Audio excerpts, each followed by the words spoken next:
Morning. Morning. How are you? How we doing? We're doing good. Good. So, don't know, even six practices in. You Yep. ready to name a starter at quarterback? Oh no. You sure? Come on. I- Let's make some news. Let's fake some news. That's a good point. But we're not into making news. We're into all of them are doing really well. We're just as we say, we're just trying to get better every day. And I think the entire group at all positions has really upped the effort. You can look at, some of this data we look at from a GPS standpoint in terms of what those guys are putting up for high-speed yards, explosive efforts, things like that, and they're all better than we've ever been. So, they're practicing at a really high level, and it's about trying to get as many reps as we possibly can because we learn by doing it. So, the more reps we can get our guys, the better they become. And I think that whole group has specifically the quarterbacks, you can see them improving on a daily basis. So, 6 practices in, we're happy where we are right now. I don't think you've ever talked about all that technology that you use with the vests, the monitoring their heart, their work rate, everything. How is that from back in the day when you didn't have that compared to now? What kind of advantage does that give you? I think, it's an advantage, I think, because when you look at things, if things are predictable, they're preventable. So if you can predict that if a kid runs over 125 high-speed yards can result in a soft tissue injury, then wouldn't you want to know if he's gotten to that threshold before he gets to that threshold?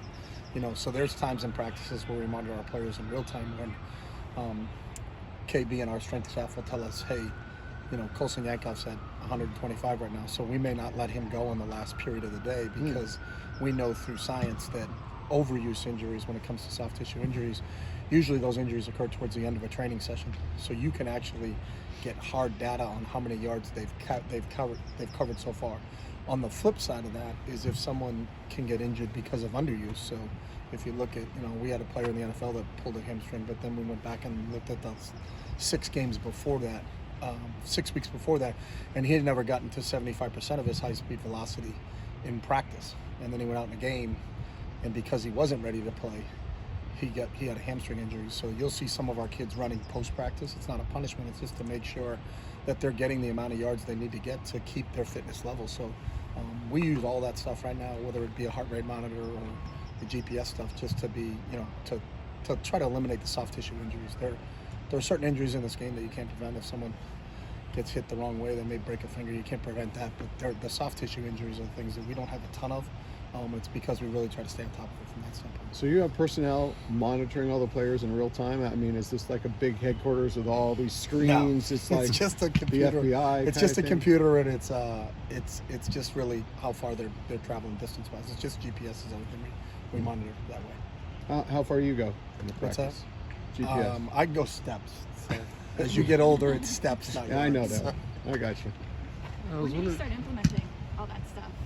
Way back, probably 2009. And it's interesting. I think football is behind other sports in terms of that. I remember talking to Brandy Chastain of the U.S. women's soccer team, and they were doing it in the 90s. There's a lot of technology out there. And it's really what's of use to you, what's not of use to you. So, but it's just a way to kind of.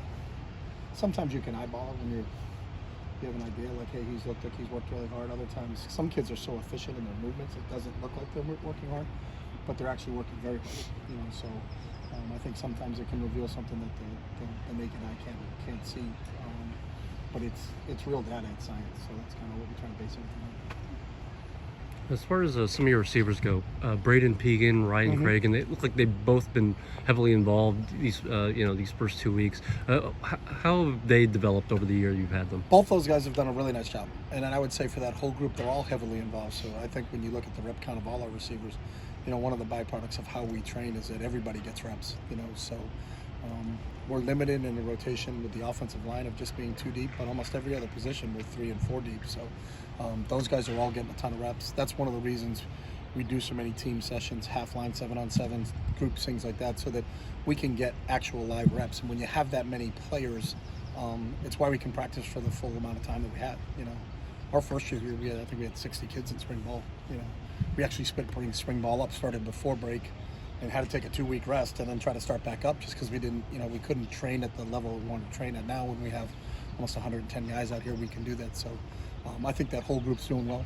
Braden is really talented player we had fortunate to redshirt. He did play in 4 games for us the last year, and really excited where he is from a future. He can run. He tracks the ball really, really well. He's a fast learner, so we're excited about his progress. And then Ryan transferred in from Penn. He didn't have the benefit of spring ball last year because he wasn't here for that, so he just got here in the summertime. And because of the extra COVID year, I think he's really capitalized on that, worked very hard in the off season to kind of put himself in a position where, we're going to need a lot of depth out there anyways, and I think Ryan's going to be a big part of that. So.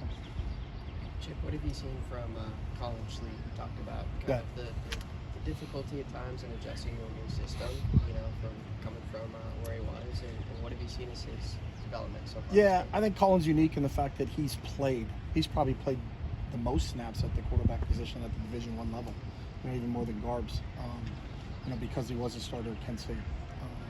The transition for Colin, different than some other people, is just terminology. So he's run whatever concepts we run, but they may have called it differently. So it's just, we call it this, you call it that. How do I transition and then train it so when he's up there, he's not thinking, he's just reacting to how it's going. But he's done a really good job. He's sharp.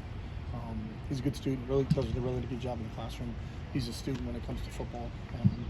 He was a really good basketball player coming out of high school. I think he was offered multiple basketball scholarships coming out too. So he's got a real good understanding of spatial awareness and a lot of things that basketball will do. It's a great sport to play in the winter to complement football. And so he's done a really nice job. And you can see him getting better and stronger mentally every day just because he's just more comfortable in what we're doing. But he has a great grasp of football and offensive football in general. So just getting the terminology on and just getting comfortable with it so he's just not thinking when he's up there taking a snap. Do you think the terminology would affect, kind of his reads sometimes as he goes? No, I think sometimes it just slows you down a little bit. If you had to go into a foreign country and order, you could probably get lunch ordered, but it's not going to be as fast as it would if you were here. That's just really what it is. And the longer he gets comfortable with it, the better off he's going to be. What have you seen from J. Michael so far? Yeah, he's a special player. I think the one thing I don't think you guys get to see and that we've seen since January is just his work ethic. His approach to everything. He's really serious about football and he's really serious about daily improvement. But he's got a really unique skill set. For a guy that tall and long to run that fast. He's right up there with the fastest guys we have on this team. He's run 22 plus, almost 23 miles an hour, right on the edge of 23, and I think he can go 23. But we backed him off when we were testing just because we didn't want to. He'd already run as many high-speed yards as we had. That was an example of if he ran again, maybe he would have got to 23, but we don't need to do that right now. But he can really go. He tracks the ball very, very well. He's physical. He's everything you want in a receiver. So, I don't think we've had that speed on the perimeter in a while. And then to add the length to it, I know Kaz could run, but Kaz wasn't J. Mike's height. So he's a unique combination. We're excited, really, really excited about how he'll fit in and what we're doing. How's he doing transition-wise? Just coming in, learning everything new? He's been great. He's really sharp. So he's. I think he's picked up things really, really well. I think he's learning our tempo and speed of how we train and how we practice. And you can see him kind of, even from day 1 to day 2, was like, all right, this is what it's like. I got you. And then he's hit the ground running. But he's been great in the meeting rooms. He was great in the whole winter program. From January to March. When, that 10-week lifting program that KB had all those guys on. So he's really stepped up. Him and Kyle Ford both really stepped up. Because we lost some older players. We lost Jake Bobo, Kyle Phillips a couple years, 2 years before that. Kaz is gone, so the older guys in that room right now are J. Mike and Kyle to go along with Logan and Cam. But I think both those guys, Kyle and J. Mike, can fit in really well. Have you seen anything with Kyle just coming over from USC? Is there a transition for him coming over from a rival school like that? Is everyone supportive? Do they any little ribbing or anything like that? Nah, maybe with the players in the locker room, but nothing, he's Kyle's a class act and another kid with a tremendous work ethic. So I think I don't think people really think anything of anybody until you see them on the field and know what they do. And then if you kind of walk the walk before you talk the talk is kind of what Kyle is. He's a quiet guy, but he gets his stuff done. another guy that's got a really, really high upside when it comes to work ethic and attention to detail. You can tell Kyle really, really wants to be special just because of how he approaches things on a daily basis. So he fits in with the culture of all the other guys we have here, because everybody else, that's what we're trying to do. We're just, how do we improve? And how do we improve on a daily basis? And really not comparing myself to another player, but just comparing myself to myself. So can I be better in training session 7 than I was in training session 6? And can I keep stacking those? And as a whole, every single one of our training sessions from 1 to 6, we've increased. And now can we do it again? And can we be better in 7 than we were in 6? And that's what we're trying to do. And Kyle leads from the front. Don't really have to say anything. You can just see him and see 19 out there running around saying, hey, this kid's, he knows what he wants, and he's really just investing in himself. But both those guys have set a real good example just by their work ethic, more than just saying things. Because sometimes words are empty. It's your actions that are the most important. And both those guys, their actions have been outstanding. Last week, Grayson was talking about playing with emotion and not letting emotions play with you. Mm-hmm. He said that's something that comes from the coaches. So is it something that Yeah, you try? and I love their emotion, and they're dialed in and as intense as they get. But I think all of us, no matter who you are, coaches, players, whatever, I think sometimes when you let your emotion play with you, you get off track. And we always talk about being the most prepared and the least distracted. Sometimes the distraction is self-inflicted.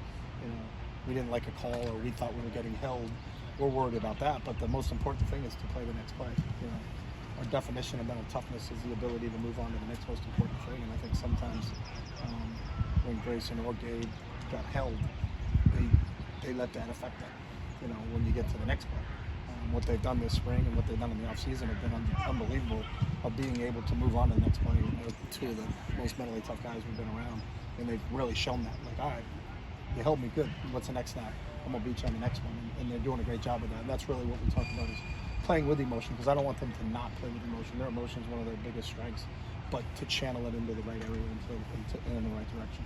Is this like an emotional team, or is that something that you talked about specifically? No, we with talk them? about all the time. I talk about it to everybody. I think it's the same thing. We all get like that. I can get distracted if there's a bad call by an official, but I have to learn to say, I got to move on. You know what I mean? I've yet to, in my coaching career, talk an official out of a call. So why would I spend my time trying to? Maybe this time, maybe the 3,000th time, they're going to listen to me and say, you know what, Chip, you were right. We'll pick the flag up. It doesn't work that way, but sometimes we can get angry. But do you do that maybe for an influence for the next call, possibly set the precedent? Yeah, for that? you know what? I justify it to myself that way. Okay. I don't really sitting here at 8:35 on a Tuesday morning in April. I probably don't have as much impact as I think I do. Okay, next time we'll ask you after the game. Right? Yeah. Okay, I gotcha. Fair enough. Yeah. This roster has had some guys who have made position switches and things like that. Are there any guys that you guys are looking at, or have any conversations started with some other players about maybe making position changes or anything? Not that I can think of. I really can't think of many position switches already, but most of the guys are kind of where they were before, I think. Anybody in particular you're talking about? No, I was just asking in general. Just because this time of the year, I remember last year you mentioned someone like Tyler Manoa. Yeah, we didn't. Had those No one conversations. went from O line to D line or D line to O line. Right. We didn't have any of that. Okay. We're always trying to, though, when we evaluate our players, to try to put them in the best situations for them so that they can make an impact. But we didn't have anything drastic like that. There may be a nickel safety that's playing some outside corner, or a corner that's playing some safety, but that's a DB playing one of the DB positions, or a linebacker from playing Will going to Mike. Because when we get into our third down package, we want to make sure he stays on the field, but nothing drastic like that. Our O-line's still our O-line, and our tight ends are our tight ends. It's kind of simple like that, I think. But we're always trying to. Can we add, especially as you get older, can you add a little bit, another layer to you? Can a kid be a DB? As a DB, can he be a safety and a corner? I think that adds depth down the road. That's part of it. But it's still the same position in my mind. Chip, going back to J. Michael, you mentioned you haven't really seen this amount of speed on the perimeter. With kind of a pretty new quarterback room, how do you kind of envision being able to unlock him? Get guys. Be able to Yeah, all of those quarterbacks can make the throws that are necessary to get the ball to J. Mike, so it's not. I don't think we envision that. And we've had some guys with speed. Cam can fly. Kaz can fly. We just haven't we haven't been around somebody that tall and long that runs that fast. You know, we've had some other guys that run that fast, but they're not as tall and as long as him. That's the unique combination that I think he runs.